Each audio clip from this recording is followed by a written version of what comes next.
நமஸ்காரம் ஜீசஸ். இன்றைக்கு ஒரு வசனத்தோடு கூட உங்களோடு கூட இடைப்பட வந்திருக்கிறேன். மார்க் 12ஆம் அதிகாரம் 31வது வசனம். இதற்கு ஒப்பாயிருக்கிற இரண்டாம் கற்பனை என்னவென்றால், உன்னிடத்தில் நீ அன்பு கூறுவது போல் பிறனிடத்திலும் அன்பு கூறுவாயாக என்பதே. இவைகளிலும் பெரிய கற்பனை வேறொன்றும் இல்லை என்றார். ஆமேன், ஹல்லேலூயா. இங்க அழகா இங்க சொல்லப்பட்டு, உன்னிடத்தில் நீ அன்பு கூறுவது போல் பிறனிடத்தில் அன்பு கூறுவாயாக என்று. இந்த நாட்களிலே எல்லாருக்கும் அன்பு என்பது தணிந்து போயிருக்கிறது.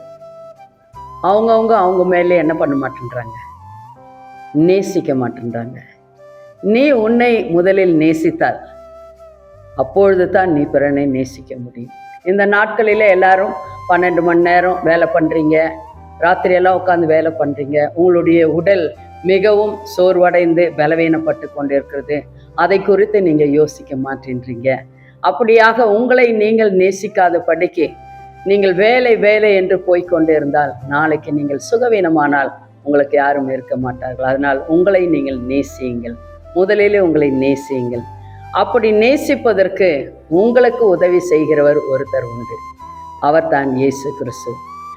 அந்த அதிகாரத்திலே மார்க் 12:30 சொல்லப்பட்டிருக்கிறது, உன் தேவனாகிய கர்த்தரிடத்தில் உன் முழு இருதயத்தோடும் உன் முழு ஆத்மாவோடும் உன் முழு மனதோடும் உன் முழு பலத்தோடும் அன்பு கூறுவாயாக என்பதே பிரதான கற்பனை.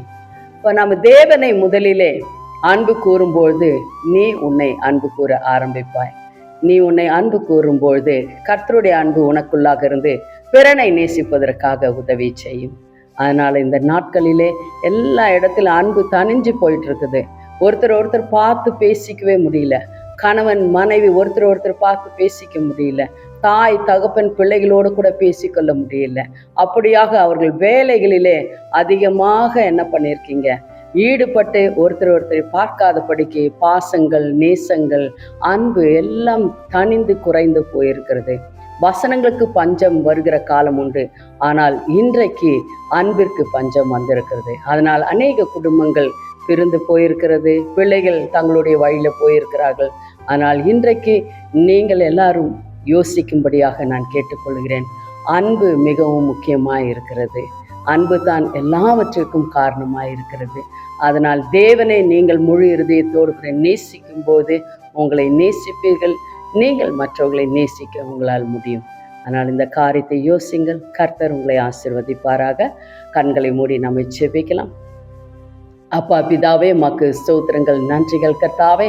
இந்த நாட்களில் ஐயா அன்பு தணிந்து போயிருக்கிறது ஐயா. உம்மை நேசிக்கிற அன்பும் தணிந்து போயிருக்கிறது. ஆதியில் இருந்த அன்பு இல்லாமல் போய்விட்டதே கர்த்தாவே. அப்பா தேவனே, பரிசுத்த ஆவியானவரே, ஒவ்வொருத்தரோடு கூட நீர் இடைப்பட வேண்டுமாய் ஜெபிக்கிறேன். இந்த ப்ரோக்ராமை பார்த்து கொண்டு இருக்கிற கேட்டுக்கொண்டு இருக்கிற ஒவ்வொரு மக்களையும் தாழ்த்தி நான் ஒப்பு கொடுக்கிறேன் ஐயா. அவர்கள் கர்த்தாவை தங்களுடைய உடலை வருத்தி கொண்டு இருக்கிறார்கள் ஐயா. தங்களை நேசிக்காத படிக்கு, உறங்காத படிக்கு, அவர்களுக்கு சமயம் கொடுக்காத படிக்கு ஐயா, குடும்பத்திற்காக பணத்திற்காக தங்களை வருத்தி கொண்டு இருக்கிறார்கள். அவர்களோடு கூட இடைப்பட்டு பேசுங்க கர்த்தாவே. அப்பா தேவனே, உம்மை நோக்கட்டும் ஐயா. அப்பொழுது நீர் உதவி செய்வீர் ஐயா.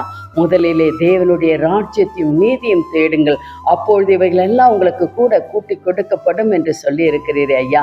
ஆண்டவரே, அதை உணரும்படியாக மக்களுக்கு உதவி செய்தல்ல வேண்டுமாய் ஜெபிக்கிறேன் கர்த்தாவே.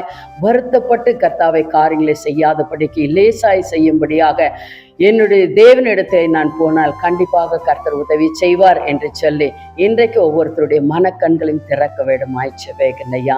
அன்பு நிறையட்டும் கர்த்தாவை. உம்மை நேசிக்கும் பொழுது உம்முடைய அன்பு கர்த்தாவை அவர்களையும் நேசிக்க வைக்கும், பிறரையும் நேசிக்க வைக்கும் என்பதை உணரத்தக்கதான இருதயங்களை இன்றைக்கு ஒவ்வொருத்தருக்குள்ளாக வைக்க வேண்டுமாய் ஜெபிக்கிறேன் ஐயா. நீர் அப்படியாக ஒவ்வொருத்தரோடு கூட பேசுகிறதற்காக நன்றி கர்த்தாவை.